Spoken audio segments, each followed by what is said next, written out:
সমাধান করতে হবে, একপাশে রেখে সামনের দিকে এগিয়ে যেতে হবে এবং এটা সব পক্ষকে এটার জন্য দায়িত্বশীল ভূমিকা পালন করতে হবে।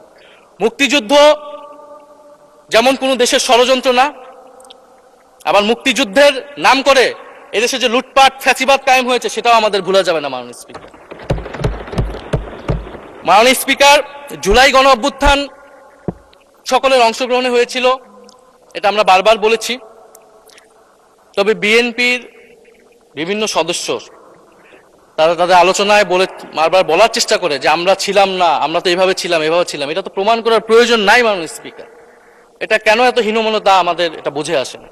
বিএনপি তো অবশ্যই জুলাই গণ অভ্যুত্থানে ছিল, আমাদের সাথেই ছিল এবং সেই সময়ের একটা উক্তি বিএনপির মহাসচিব মির্জা ফখরুল ইসলাম আলমগীর উনি বলেছিলেন যে এই আন্দোলনের সাথে আমাদের সম্পর্ক নাই, এটা ছাত্রদের আন্দোলন। তার ওই বক্তব্য সঠিক ছিল মাননীয় স্পিকার। তার ওনার ওই সময়ে কৌশলগত অবস্থান এটাই সঠিক ছিল, উনি ওই সময় এই বক্তব্যই প্রয়োজন ছিল। এটা তো আমাদের কোনো দ্বিমত নাই। মাননীয় স্পিকার, আমাকে ডিজিএফআই, ডিবি, এসবি, বাংলাদেশের হেন কোনো গোয়েন্দা সংস্থা নাই যারা আমাকে ইন্টারোগেশন করেছে, টর্চার করেছে এবং একটা কথা বারবার বলানোর চেষ্টা করেছিল যে এই আন্দোলন বিএনপি জামাতের আন্দোলন, যারা আগুন লাগিয়েছে তারা বিএনপি জামাতের সন্ত্রাসী। এটা একবার তোমরা শুধু বলো। ডিবি অফিসের শেষ পর্যন্ত আমরা বাধ্য হয়েছি আন্দোলন স্থগিতের ঘোষণা দিতে, কিন্তু কখনো এই কথাটা মাননীয় স্পিকার আমরা বলিনি। ফ্যাসিবাদ বিরোধী রাজনৈতিক দলের নেতাকর্মীকে আমরা আন্দোলনের সময় থেকে এখন পর্যন্ত কখনো আমরা অস্বীকার করিনি। কিন্তু একটা জায়গা আমরা ফারাক করতে চাই যে এই গণ অভ্যুত্থান কোনো দলীয় আন্দোলন নয়।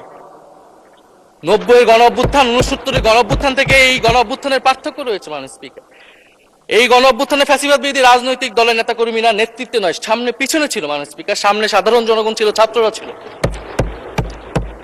ফলে সেই হিসেবেই এই গণ অভ্যুত্থানকে স্বীকৃতি দেওয়া উচিত।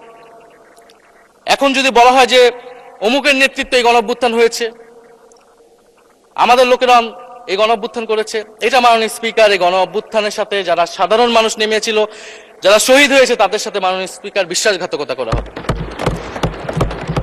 ফলে জুলাই গণ অভ্যুত্থানের সকলের অংশগ্রহণ ছিল। হ্যাঁ, আমাদের অনেক মত পার্থক্য। জুলাই গণ অভ্যুত্থানের পরে আমাদের রাস্তা আলাদা হয়ে গেছে আমরা মনে করি রাজনৈতিকভাবে, কিন্তু গণ অভ্যুত্থান আমরা একসাথেই করেছিলাম।